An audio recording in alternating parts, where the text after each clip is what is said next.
Yo ho ho! What's going on, guys? This is Grim Reaper back with the Hero Association, taking care of business. We're back for another One Punch Man podcast. Today we're covering chapter 99. We'll also be looking over chapter 97 and 98 as a whole.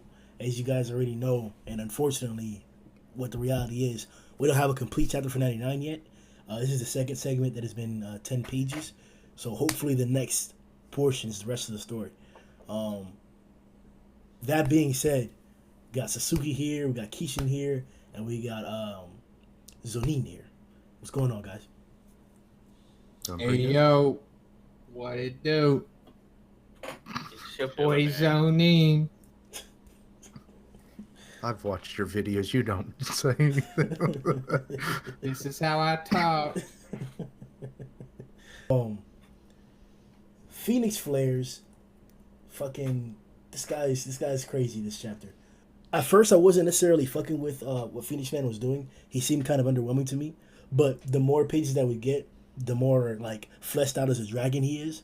So let's start on that point. What are your overall thoughts on Phoenix Man as of this chapter? He's freaky. Because we find out that all the eyes you see on his body can actually still see. He is fucking Eye Guy from Ben 10. I'm waiting for him to shoot a fireball from the chest eye. Is that his name, Eye Guy? Yeah. Big ass ears, eyes all over the body, and when he does the energy blast, they all combine into one giant eye. Oh shit, everyone get down, it's Eye Guy! That's dirty as But yeah, fuck, that's when he said like I can see you with all 5 eyes, and I'm thinking, I thought the one was ornamental. What is this shit? I didn't even think about that. Or maybe it'll be like a laser, because like that's fire plus. He hasn't done anything from it yet, has he? At all? No.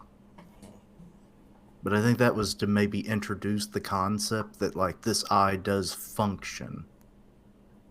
So I mean, he can already produce like flames and shit and like hot wind from his wings and then direct it and shit. And then apparently his wings can become sharp or like tough enough to actually inflict damage upon you.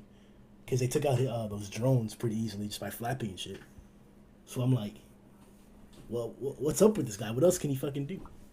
No, so far from just monsters in general, not even dragons, he has a lot of abilities, and they're all pretty significant too. Like I said, I didn't even think about his eyes being able to see. Like I thought, like once his face started coming out of the beak, that his helmet was kind of just for aesthetic, along with the eye in his chest. But now we're finding out that he could see out of them. So he essentially has 5 eyes, and yeah, that's I think really a significant ability.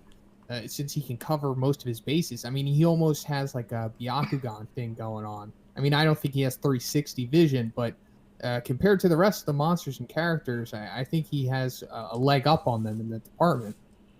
We've also seen he could do the Phoenix Flare, which, funny enough, was hinted at in the original, not even hinted at, it blatantly is revealed in the original, the draft that one gave to Murata. Like, one gives Murata like all of these drafts before the chapters get made, just so Murata has like references and points to go off of, kind of like the storyboards when movies are getting made and stuff. And in the original storyboard for chapter 84, the chapter when Bang and Bomb are wrecking Garou and Phoenix Man comes to save him, he uses the Phoenix Flare in that chapter to deflect Genos' blast when he is saving Garou and Genos tries to take him down. But they don't wind up using that in the final product of chapter 84. We wind up just seeing Elder Centipede blocking Genos' blast.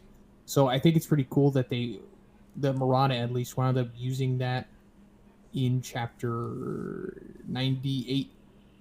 And so that's that's 2 of his abilities that we're looking at.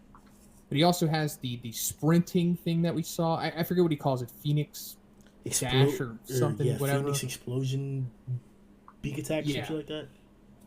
Yeah.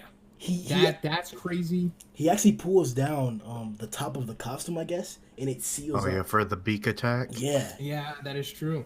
I didn't notice that until a reread recently, but like that's like this guy. He's I'm just not. I'm getting there. I'm getting there. I definitely like the Phoenix homing wing attack. It reminds me of Elemental Hero Avion, and his That's the vibe. That's the vibe that I was getting from him when I first saw him. I was like, this guy looks like a Yu-Gi-Oh monster. All armored up and shit. Well, what are your overall thoughts on Phoenix right now, Suzuki? Well, the one thing that stood out besides his abilities that he showcased was how smart he was during this fight, or still is during this fight. Because the first time we seen Phoenix, man, I'm pretty sure most of us didn't take him all that serious. Not just because of his disaster level, but because of how he would act. But ever since this transformation, he's had that cocky attitude, but he's been backing it up ever since. Because during this fight, he starts to realize that Child Emperor is getting desperate with this attack. So he figures there must be a time limit on that, and of course, we know that there is. So his next course of action, instead of just attacking him directly, is to attack his hostage at a distance. And that's like some actual thinking on his part. That was badass, bro. I don't mean to interrupt, but like I did not get that during my first read. I thought that like that child like dodged that shit, and then they gave the preference that it was like, yeah, he was really attacking, but like, bro, that nigga, you got it, bro. That's a setup, bro. Oh shit.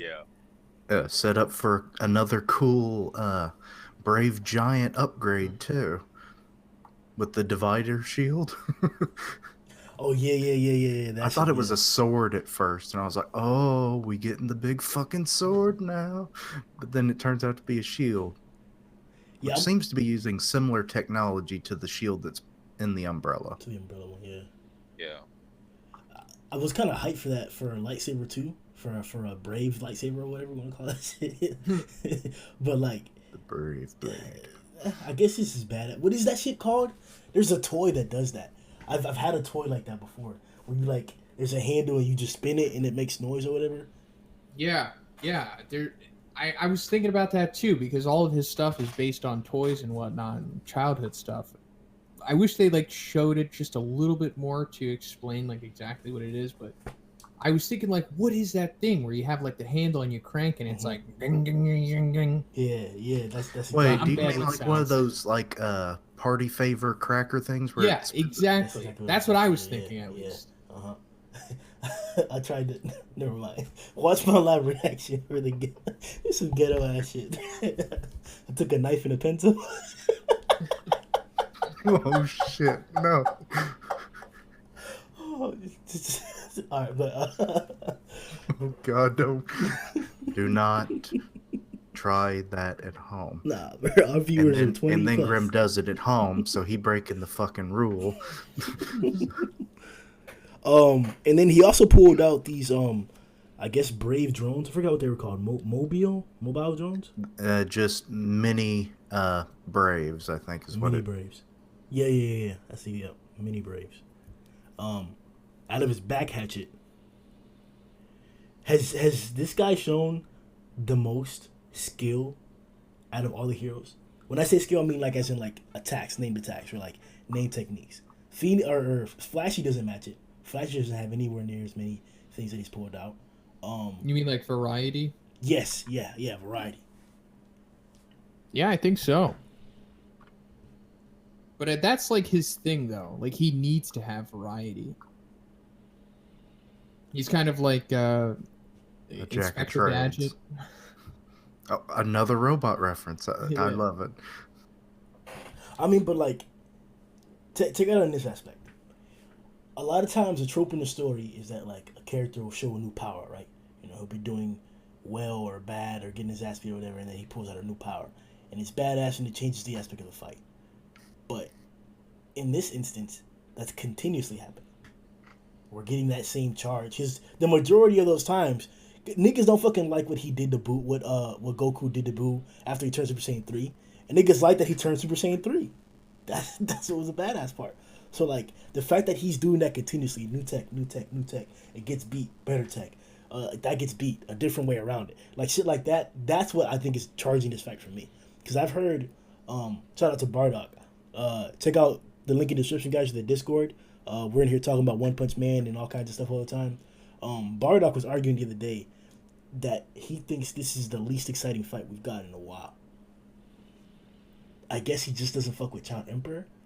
But have you guys found any negative parts in this fight so far? Or anything that you guys have like said it could have been done better? Well, yeah, for me, the only negative is how the chapters have been released, with 10 chapters of every release. That's the fight itself isn't negative, because I think if once this fight ends and we look at it in retrospect, we're going to like this fight. But as of just reading it weeks to weeks or month to month, it's been kind of slow, because it's been like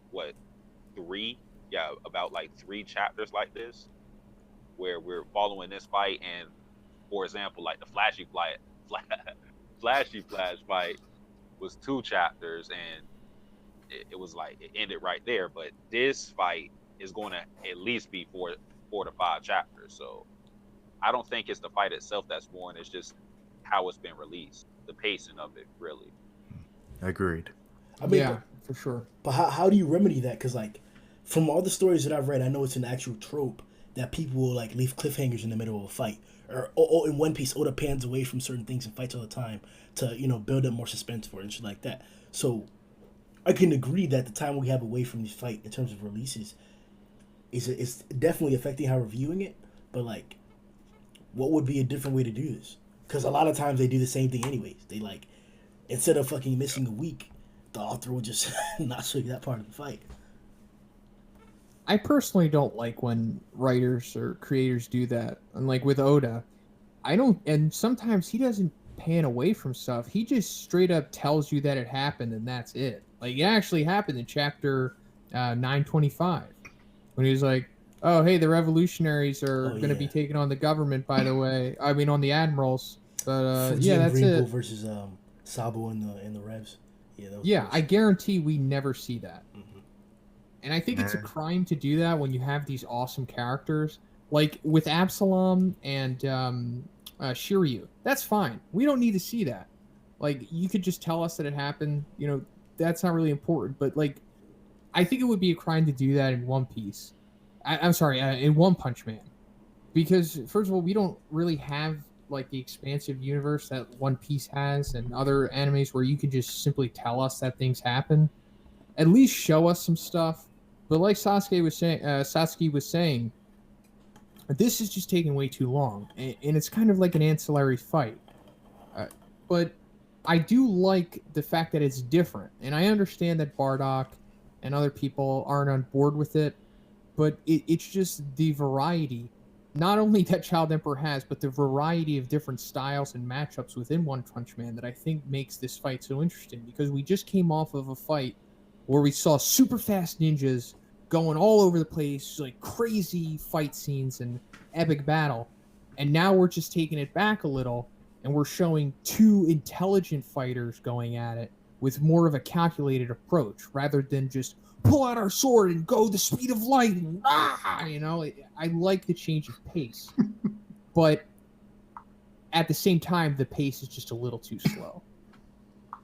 And also, I came off of just making a Dragon Ball Super chapter, and in that there is no variety. Everyone fights the same way, and it just depends on who is stronger than the other. That's it. I can agree to that, because I did it yesterday. So this is refreshing. Facts. There was a panel in the recent release where the little Braves were. They had a pitting strategy. They surrounded Phoenix Man, and then they all fired down him. Then the floor was melted away. Now, Was that Phoenix or was that the obviously the It has to be Phoenix because really? That's not the Braves. Okay, That was the explain. Braves. Explain, Kishi. What is your viewpoint? Yeah, but please let me hear I yours. mean, I guess looking back on it, I just always assumed it was Phoenix Man, but then he does appear around them, so Because in the page before, like literally right before it happens, like he's on the ground.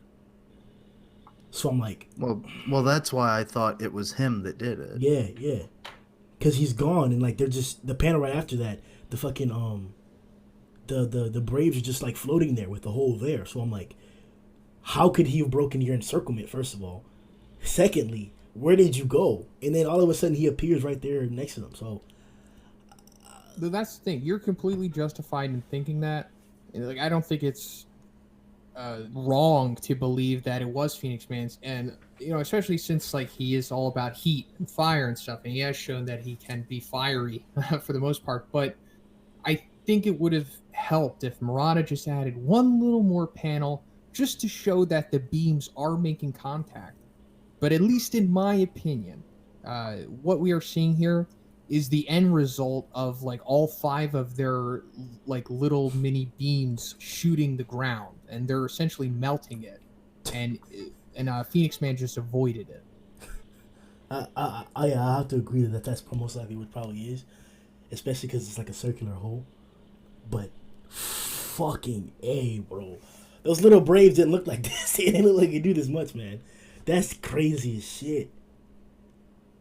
Oh, and fuck. can I gush about them for a moment? Do you think, bro? I love robots, and I know I kind of joked about it a few podcasts ago about like how Brave Giant looked like a Metabot, but these definitely look more like Metabot meets Cell Jr. Absolutely. Even with the little Momeep or whatever they say.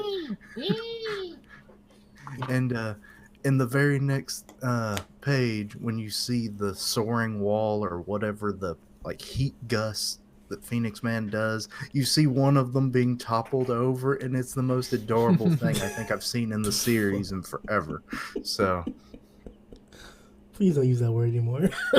what? Adorable. It was adorable, damn it. Oh shit. You can't say the N word, you can't say the R word, and you can't say the A word. And you can't talk about people's beards. Damn, now we're the NRA. Never mention that. Oh shit. Wow, we really are the Oh shit. He actually pulled out soaring wall in the Mogasi translation. That was a technique that he used to overcome all the Braves and shit. So let's talk about this time limit thing again. It's becoming more apparent. We have a minute and 30 seconds left, and I believe the bot has 3 minutes in general. The first It indication had like 3 minutes, or no, it had like 2 minutes and 30 seconds, I think, at the very beginning. Yeah, but he had already he had already turned it on and used it, so I was assuming that like the drills coming through the walls, and then him actually like coming on him was all the energy source he used for that. Because it seems that's one thing that I am liking too. This does seem a little bit more grounded than the rest of the stuff. Not to say that like an octopus bot fucking following behind you and blasting you until you're not expelling carbon dioxide anymore is is a thing, but you can make it a thing. You can. I like that it has like an Ava vibe. For anybody that was ever watched the anime or read the manga, like they had a power cord that was always attached to them. Yeah. And when it disconnects, they only have like it's less than 5 minutes of power. So this was very much that. Ava. Evangelion. Oh, Yeah. Evangelion. Sorry. Oh, Evangelion. I always butcher the name, and I was like, well, people might know what the Avas are. Or Neon Genesis. Yeah. All right, check that out. By the way, guys, every night on the Discord we check out Rabbit. We use an app to check out a bunch of different anime and watch them. We usually watch the first few episodes of different ones, and we watch them together here in the chat. So join the Discord if you guys want to just relax and bullshit around about anime and shit. In the I meantime, didn't even know that myself. hey, bro, come through, bro. Yeah, we've been doing it for the last few weeks. Cool. All right, so considering chapter 97 and 98 as well, we've started the invasion of the hero of the Monster Association. What in terms of a large scale, like, attack are we predicting? I know we're all going along the road of like several heroes fighting 1v1s, but we're eventually gonna fight the big guys. So, should we see any team ups from the heroes that are not in Genos' group? And then after that, let's talk about Genos' group. I'm trying to remember who's in that group. So we got, well, technically Genos is by himself right now. But what Grim is referring to is King, Bang, Bomb, and Fubuki. Yeah. Gotcha. So what's up with them? So, like I said, Genos by himself, I have no idea what is going on with him. I don't know why he is at the apartment by himself. I mean, I know why he is, because he's allegedly waiting for Saitama.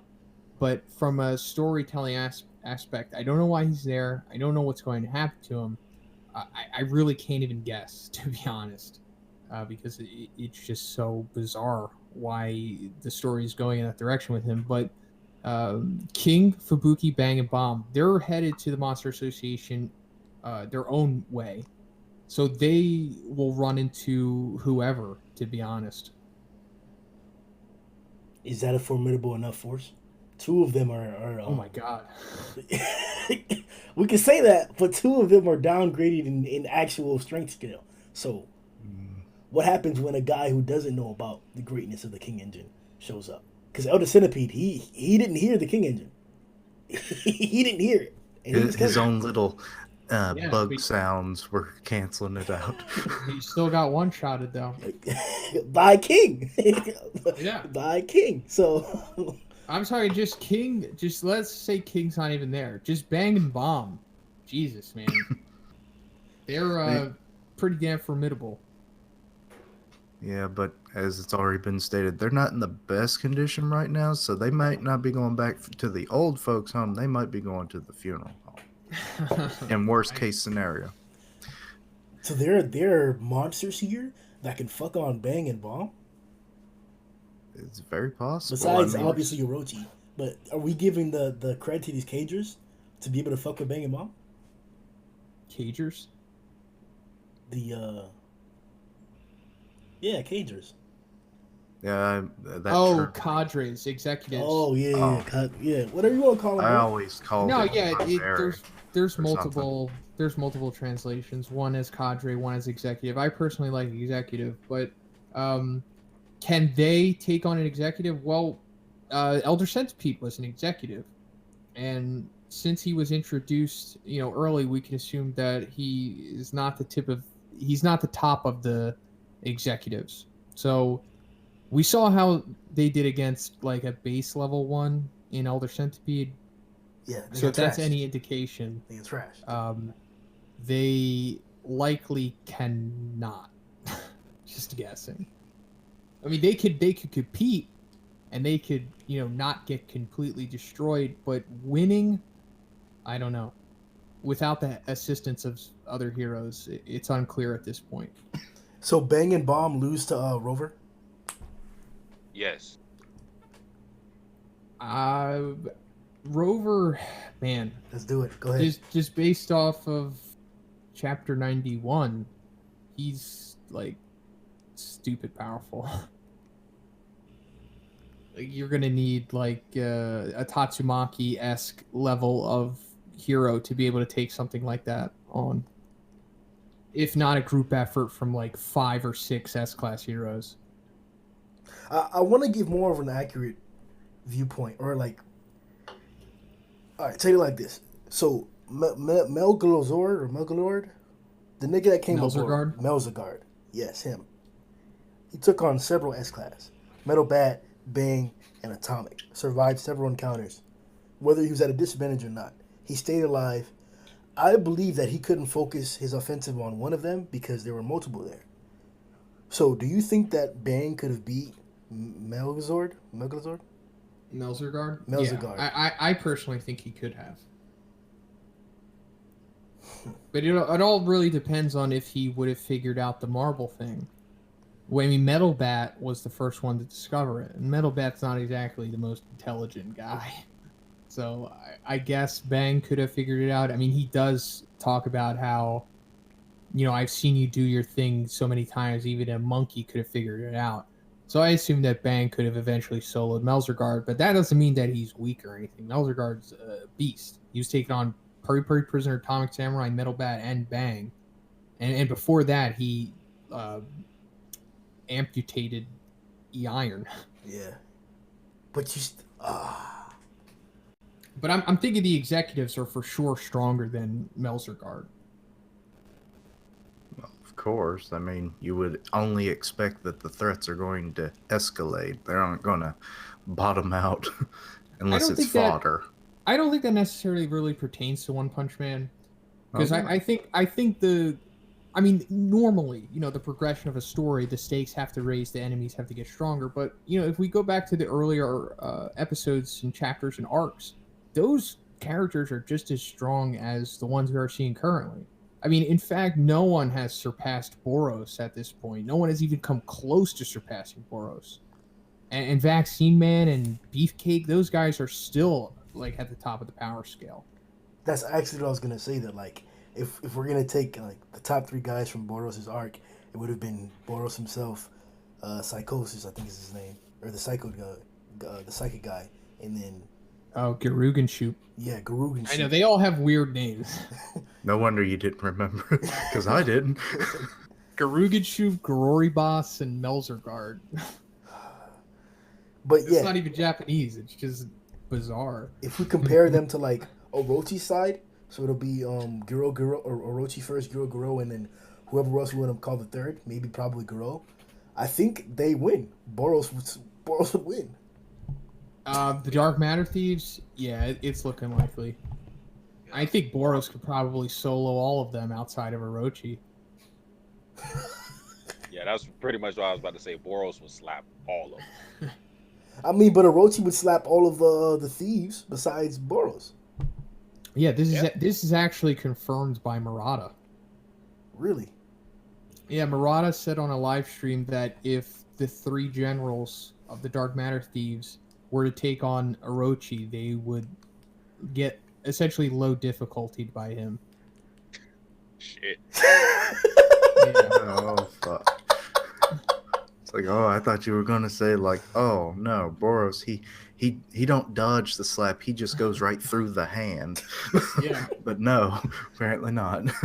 That's crazy. But as for Boros versus Orochi, that's a can of worms for a whole other time. Literally, given Orochi's physical appearance. Yeah, a can of dragon serpents. Yeah. I mean, we could say that. At the moment, I have my only negative aspect towards Orochi is his size. He's a huge target.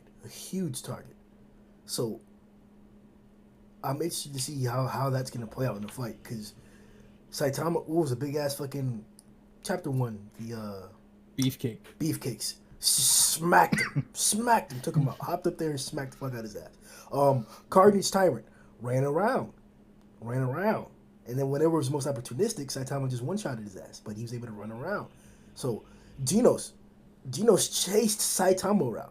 He was joking, he was playing around, and he was avoiding him on purpose, but Saitama had to, evade shit. A guy like Orochi, where the fuck are you gonna go? You can't, fucking fly back 50 feet because somebody throws a big-ass punch at you. You're gonna hit the wall. So I'm questioning what type of fight, aesthetically, visually, we're gonna see from Orochi.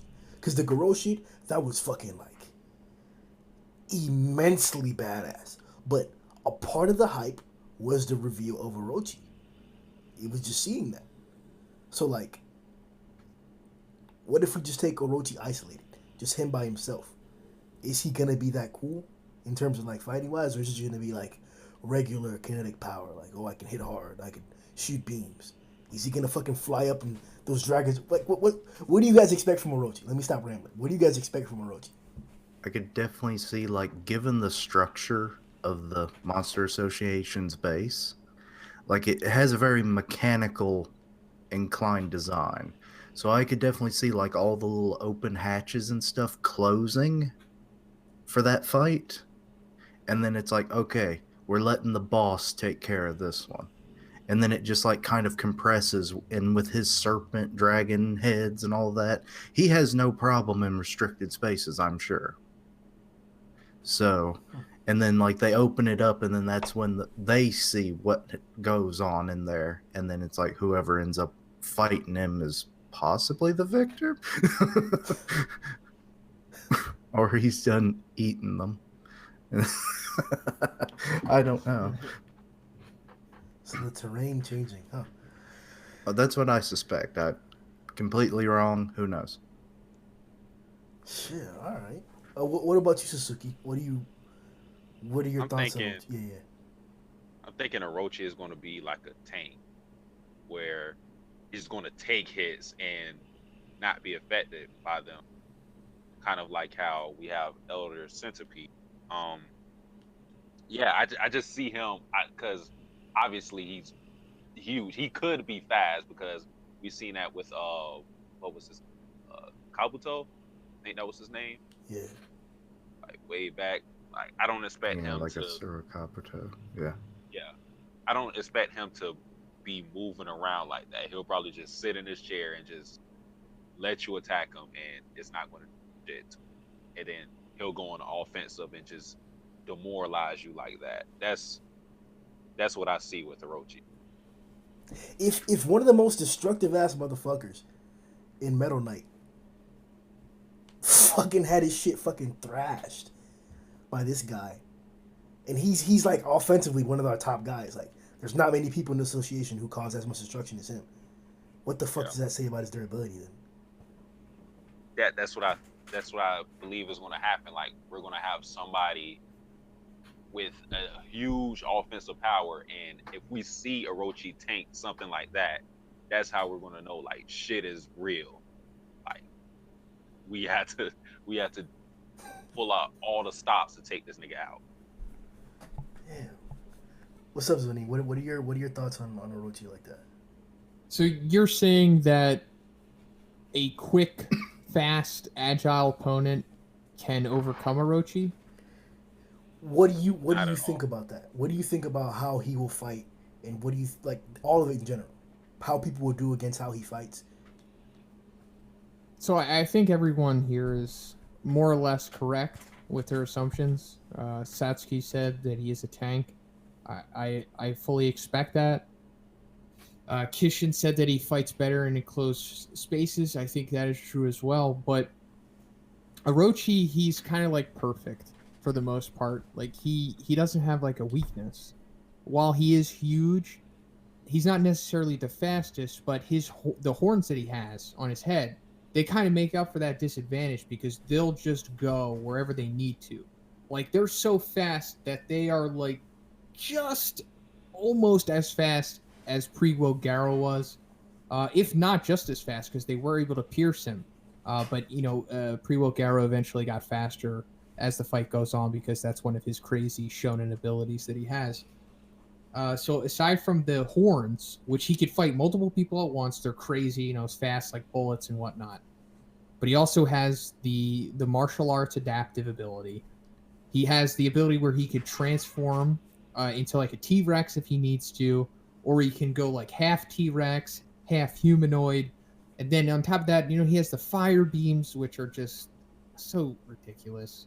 Like when we saw in the latest chapter with the mini Braves, they melted that hole in the ground from a group effort of 5 like Wing Zero beams shooting directly at the ground. Just one of Orochi's mouths can do that, can replicate that amount of damage. So all of this together, it's like, man, I really don't think anyone outside of Saitama can really take down Orochi at this point. Now, I don't even think Tatsumaki can really get the job done. I mean, I'm sure she would be competitive, but I don't know. He just seems to be close to Boros' strength. Obviously not as fast and crazy as Boros, but just on if we're looking at a power scale, I'm saying.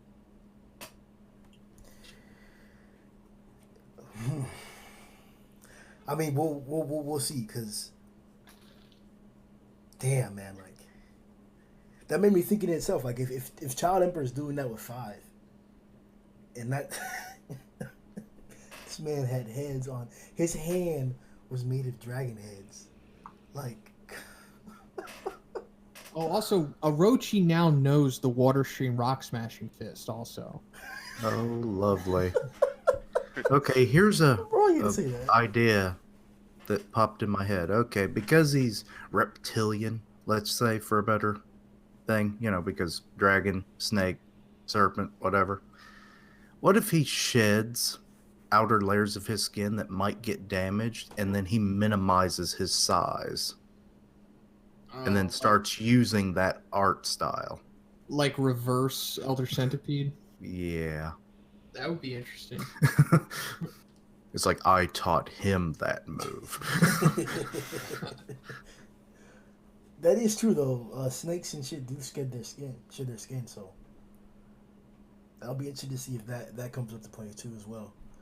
Genos though. I want to see them demon arms. Let me hop off that because you're right. There's no way to like accurately predict what the fuck's gonna go on with him. Because he's a.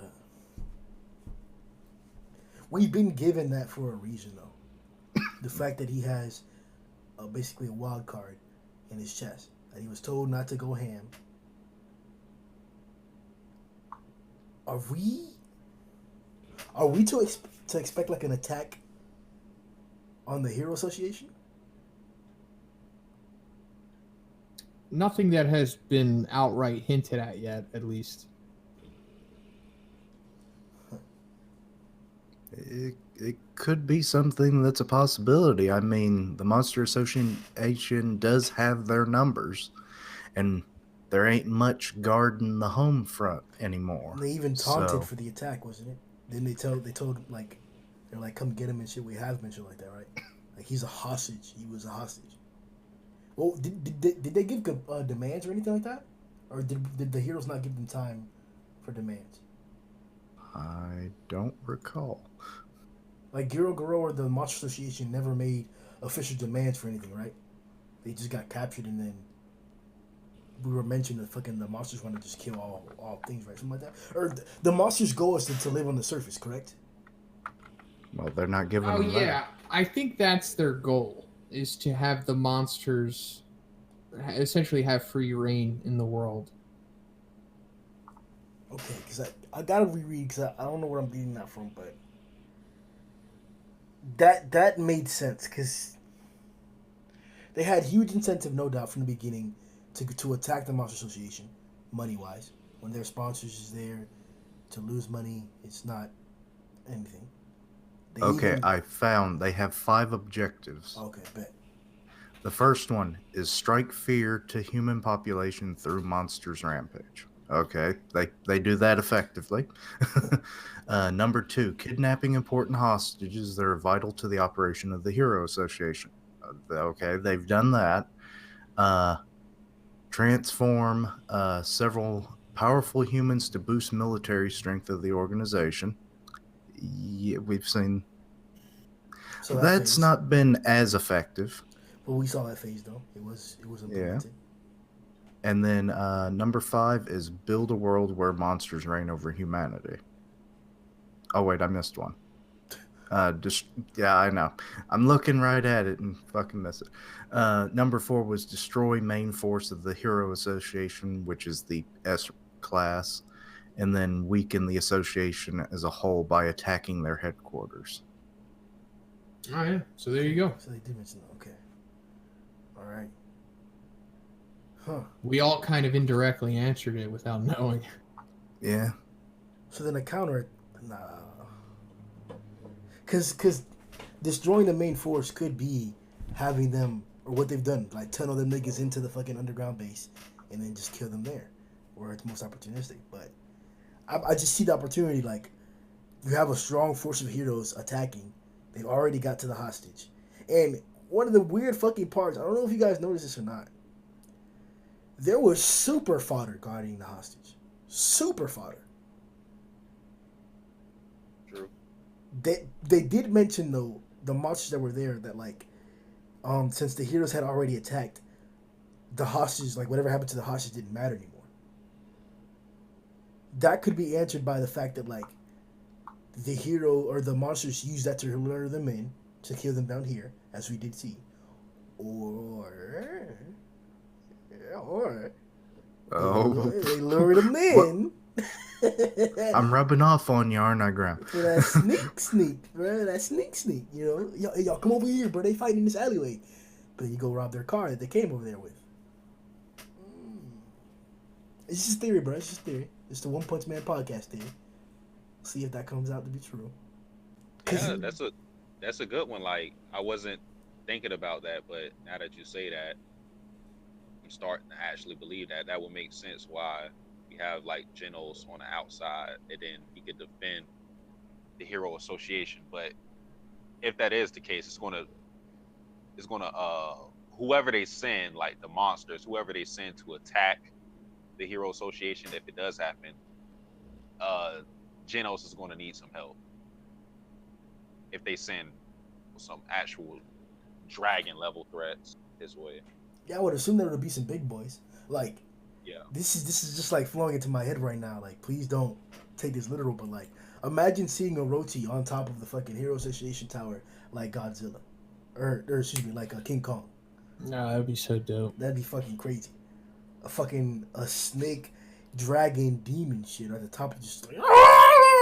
Type. I could see Elder Centipede wrapping around the headquarters, crushing it. Oh, yeah, that'd be That too, cool, yeah. too. Yeah. Like, we'll probably expect some shit like that, but I don't know. Because the association was already devastated by Boros and those boys. So I don't know if narratively he would go to that next aspect again. I wouldn't mind seeing it. To me, it would be completely different than what happened with the Heroes Association first time. So I wouldn't really compare it like that.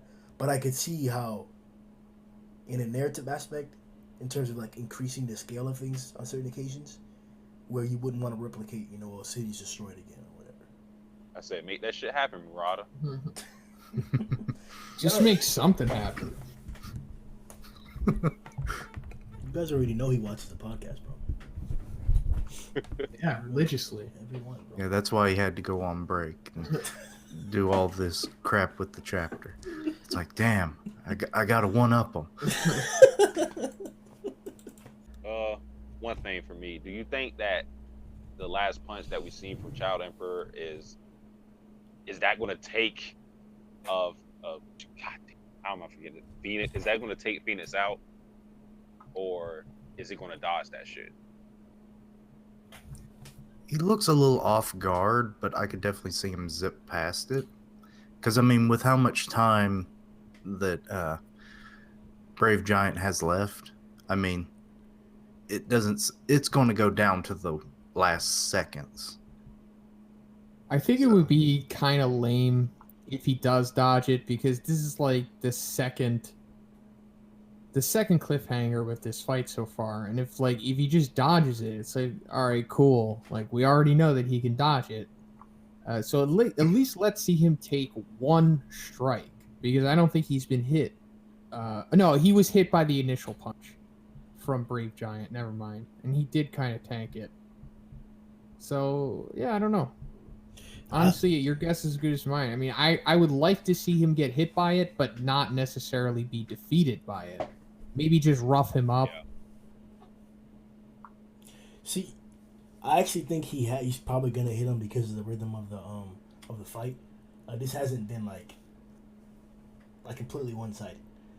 Like, the sheriff, Child Emperor's been missing quite a few times, and like Phoenix has been very, very invasive in terms of displaying his skill. But see, fuck, man, that's the thing about One Punch Man too. That like, just them missing or them fucking up is so fucking badass, bro. Like, Oh my god. This nigga pulled out Phoenix flares. Phoenix what? Like, oh, Yeah, they are very similar. They're both intelligent, and they both seem to have like an ability for every situation that they need. every instance, man. I don't know anymore because he's like, I no longer have the argument of like what can Phoenix really do because we've seen quite a bit as we mentioned in the beginning of the podcast. So he definitely has the ability to evade this very punch. I believe so, but did he do this in the beginning? Did he use a giant fist strike? No, he was doing like kicks and stuff in the Yeah. beginning. Yeah, he did a slap in the Yeah. first. Oh yeah, that's what it was. He slapped him. Then he's got fucking rockets on his shit right now, bro. Like, Yeah, he's going full Android 16 on this one. is there another escalation to Brave Giant, or what are we thinking here? Is that obscene to believe that there's maybe another level to it? Yeah, I think it's probably all there is to it. We're just going to see different techniques and ability. That's what I'm thinking, at least. Sad thing is that Child Emperor already basically stated earlier, like I think it was 98, about like he has limited equipment on him. So I imagine Brave Giant probably does too. So he's eventually going to run out of that backpack of tricks. Phoenix actually mentioned that, I believe, in this chapter or the last chapter, that was one of the goals, to make him run out of weapons and leave him bare naked down here for the rest of the monsters to kill him. Which is interesting. I think I mentioned that in my live reaction. Is that a negative? Should we see that as a negative? That he's using to use attrition tactics instead of like just overpowering him? Does that mean that Phoenix can't overpower Brave Giant? I think that's exactly what it means. What, that he's not strong enough to fight him head to head? Like he's not getting into a brawl with him because he likely would get knocked out. Like when you see like the intelligent fighters in fights, like they'll jab and dance around, and you'll have like a big power puncher swinging and missing because they know that if they did stand in the pocket, they would likely get knocked out. But they could beat them an alternative way, essentially on points in a fight. But in this instance, Phoenix Man is just running out the clock, and once Brave Giant is powered down, then he knows he could just have his way with Child Emperor. Yeah, I like the style of fighting that he's doing right now. I agree that he probably would not beat Child Emperor head to head or Brave Knight head to head, but you know, he's just adapting to his opponent, and I think that's something that we didn't expect from Phoenix Man when we first saw him. But ever since this transformation, playing it smart, which I like. Yeah, I think this essentially goes back to when he was initially slapped by Brave Giant. He's like, oh shit, yeah, I can't stand in the pocket with this dude. Yeah. The fist is literally as big as me. I need to stay away from it. Alright, I'm glad that like Bardock is the only motherfucker out here with these crazy ass motherfucking opinions and shit about this fight. Cause these niggas are out here, bro. These niggas out here for real. Yeah. Okay, so let's hop into the panel of the week portion. These niggas be taking off.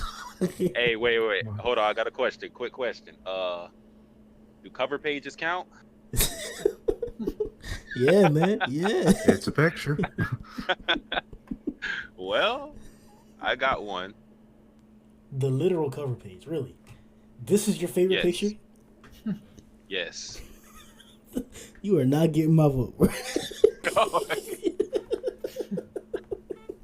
Bro, you know how I am, man. No, I see you in the top right corner. No, I definitely see it. Exactly. What about you, Keishan? You got a panel yet? Hey, I basically said like the best moment for me was seeing our little Cell Jr. looking butts getting blasted away, and he's upside down.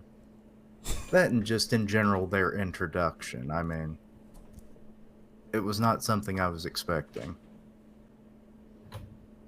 What about you, Zenny? What's your panel? Yeah, I agree. The little mini Braves coming out of Brave Giant, that was just so out of left field. I did not expect that to happen. And it was just so cool when it did happen. But also, it goes back to the whole, like, having to really suspend our disbelief with Child Emperor's ass-pulling abilities. like, first of all, Brave Giant coming together through those drills is already a little outrageous. But added to the fact that he has 5 mini robots in there too, like, all right. And I know a lot of people in the comments like to fill in the explanation for the writing here. They're like, well, he has pocket dimension, or he has a nanotech, and I'm like, sure, those are legitimate possibilities, but why didn't they just say that in the chapter? It really would have been simple if there was just one little speech bubble that says, oh yeah, by the way, guys, I have nanotech. Or by the way, I developed a pocket dimension. None of it. So until we get that, I'm just going to be like, all right, this is a little far-fetched. Yeah, man. Still cool. Yeah, I hate damage control like that. Like, especially when it's something that could be explained in just a single sentence. Exactly. And then they try to make you look stupid for their own headcanon. Yo, I heard I heard this man for Hunter x Hunter drop the page with just speech bubbles and words. Oh yeah. It's actually quite legendary what Togashi did. Like the balls to do that. I'm actually impressed. Oh shit. Look, man, I had posted something on Twitter, and I also when I made my review for that video, people were so mad. Like, I'm a Hunter x Hunter fan, but I'm not a stan. Like, there are people so mad, like, you can't just read the shit. What? You just want simple fights like One Piece? I'm like, no. So it's just the dialogue is heavy as hell, and it doesn't need to be like that whatsoever. Like, yeah, it's almost as if the Togashi can do no wrong. Yeah. Like, we get explanations for, like, literally, it was like 3 pages of this guy talking. And he's coming up with a plan, and his plan was just to snitch. Bro, it was like, that's it? I saw a panel. There was a panel where the background, bro, it was a picture drawn. It was a drawn picture. And there were 4 big-ass boxes covering niggas' heads, half of their torso. Bro, what? I swear that if, like, Togashi drew Gon shitting into Hisoka's mouth, and we criticize it, people are like, oh, are you serious? You just don't understand the artistic integrity that Togashi's trying to express when he defecates into his mouth. That hurt. A little extreme, but shit. I really do think that they would try to defend something like that. Like, look, I'm so much of a fan, I'll defend anything. You just don't understand. I just had to mention that because, like, we're reading manga. I didn't sign up to read a fucking book. Exactly that. If I wanted to read a book, then I'd make my channel about fucking books. Just want you guys to appreciate what we get from Murata, guys.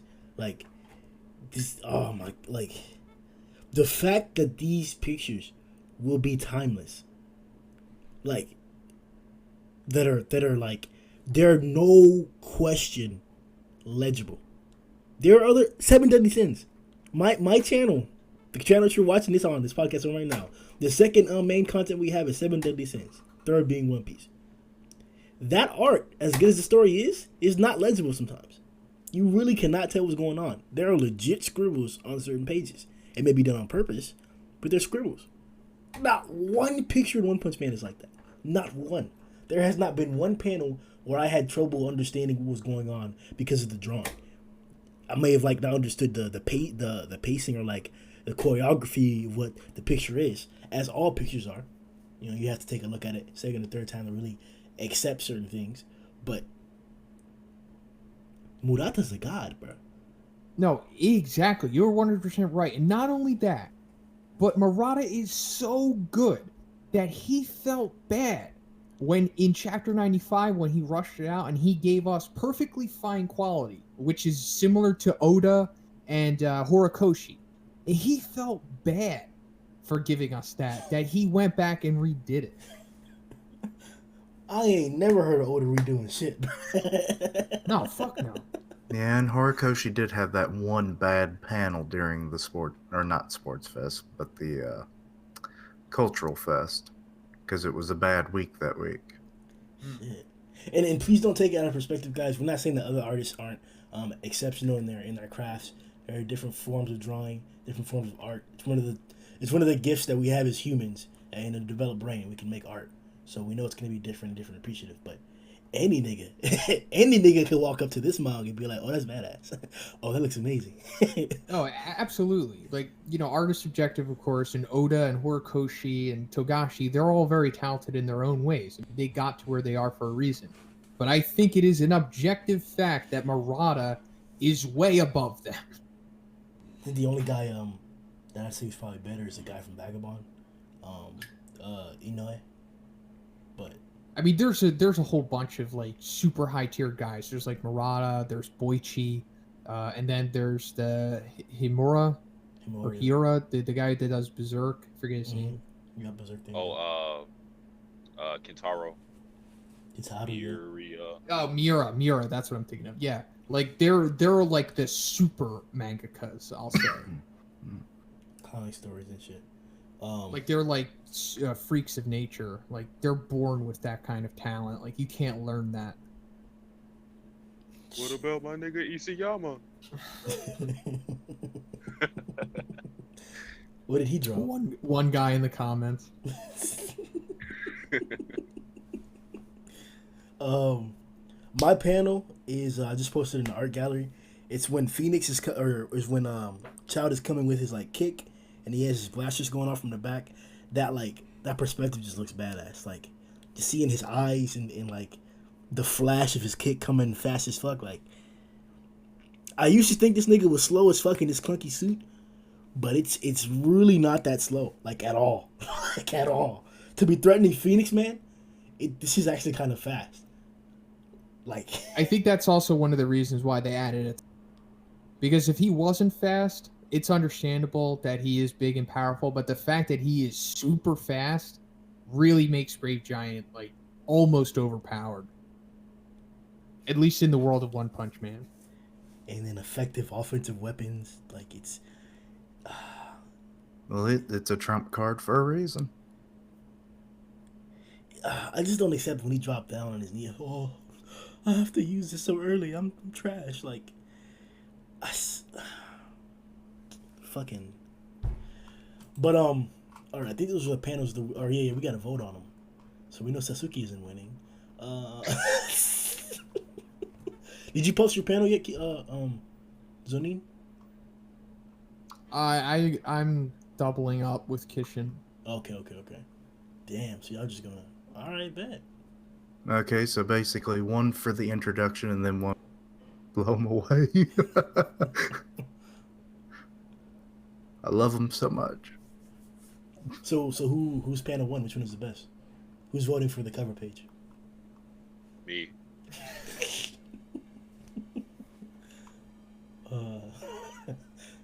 Can't vote for your own shit. So 0. All right, I'll vote for it. I'll vote for Fubuki's fun bags and yes. Tatsumaki's side butt. Thank you. Okay, I'll vote for the Little Braves. Little trade. The fact that this nigga said adorable, bro, like I can't. Hey, they are adorable, and there is no other word to describe. That's worse than the N-word. I got something to admit. I've said that word before in one of my videos. Did you get disliked for it? I might have. Somebody take that shit down. Yeah, I say it copyright every strike that. time I see Eerie in My Hero, and because it's the only word that describes that sweet child. She deserves better. Oh shit. Yeah, I think words like adorable are more applicable to My Hero because people seem to forget that they're like 15 years old. Oh shit. I was watching this YouTube channel called Nerdist. They put up, apparently, I don't know, I'm not sure if they got the source from Reddit or wherever they got it from. There's a theory out there that the One Punch Man and the My Hero worlds are in the same verse, something like that. And that Oh. yeah. Have you heard about that one? There is many similarities to them. I'm actually going to make a video about this because there is so many similarities, but I don't think they're in the same world. Me neither. Yeah, me neither. But It's fun. It's fun to think that. nah, with the theory that like the whole theory was okay to me until they mentioned that like Saitama is a recipient of All for One. Then I was like, Yeah. no, fuck no. If anything- Channels like Nerdist, they're like casuals. Yeah. Like they're not really in depth into this stuff. Like the people that make content on there, like just they'll look up some stuff and then they'll draw some conclusions. And it's basically for a broad audience.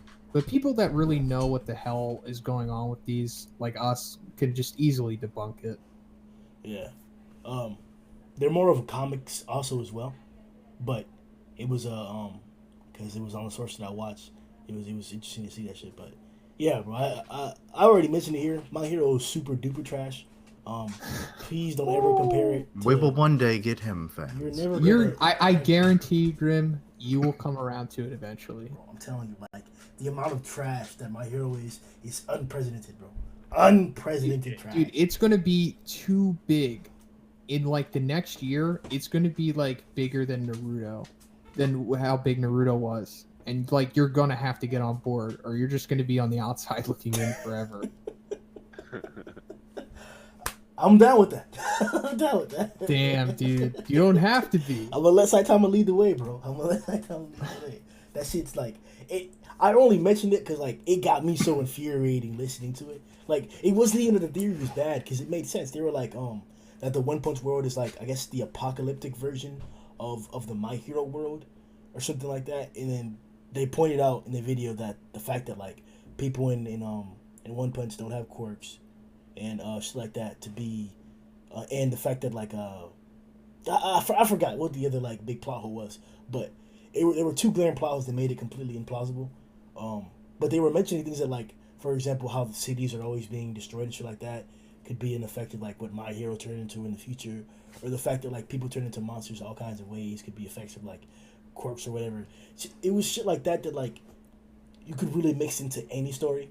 You could say that. Yeah, cool. exactly. Cool. It just sounds like they made this for views. Mm-hmm. Literally. But yeah, I just needed to beat on My Hero a little bit. But there is an incredible amount of similarities between One Punch Man and My Hero. Like it's striking. How many years after One Punch was My Hero begun? I think My Hero started in 2013 or 2014. I'll And- double check that. And the webcomic for One Punch Man started in 2012. And it didn't become a manga until 2015. Oh, them niggas copied us.